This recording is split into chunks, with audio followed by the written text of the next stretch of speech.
Hey everyone, David. Welcome to SoulFish. I am super glad you're here. I want to thank you for watching and leaving your comments and subscribing. We're building this channel. It's really amazing. And I really appreciate all the feedback and the dialogue and learning with you. And thank you. And I was thinking as I'm walking around this morning about the word love. You know, so many of us throw love around kind of haphazardly, right?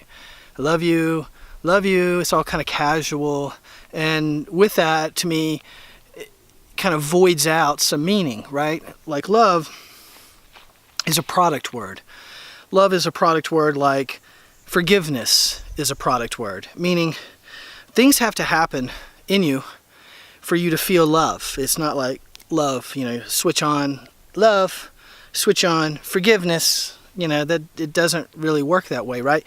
Things have to happen inside you for you to feel love, for you to feel forgiveness for yourself or somebody else, right? In the Tao, it talks about your three treasures, which is really simplicity, patience, and compassion.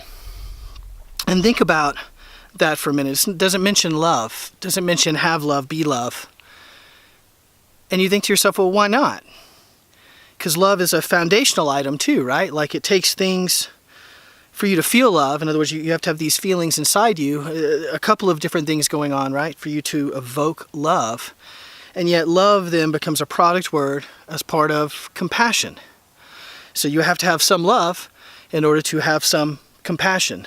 So kind of interesting, right? In Milton, in Paradise Lost, he talks about how unless you've been tested, as a Christian, and what his perspective is, unless you've been tested, walked through the fire, and come out the other side without having to succumb to your desires, succumb to your sins, then you really can't say you're a Christian, right? Well, love and what we do every day is very much like that. In other words, it's being faced with something and then addressing that issue, addressing that circumstance, addressing that event with love.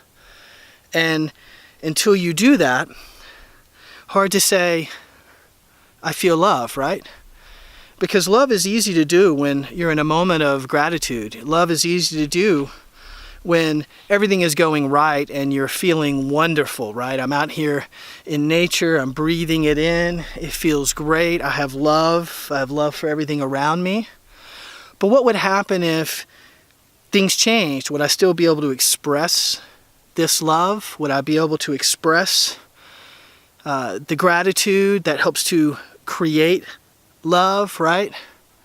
If I'm faced with something else. So the challenge is, with love and anything that's a product word, is how do you have it when it's not easy to be in the space to feel it? And so that's why I think love is a special word. It's not a word to be thrown around lightly. It means that you have awareness and you have, presence in the moment, so that you can dig deep and express that love, right? So kind of like compassion, where, easy to have compassion when everything is good, hard to have compassion when you've just been burnt, hard to have compassion when somebody screwed you over, right? Hard to have compassion to say, hey, this is their level of understanding and that this really wasn't personal to me. It was just a set of circumstance and I happen to be the recipient of this. So it just means that I need to come from a different place, a different perspective with awareness and consciousness, right? So I think this word love is overutilized in one way, verbally, and underutilized in practice. And since we're all practitioners,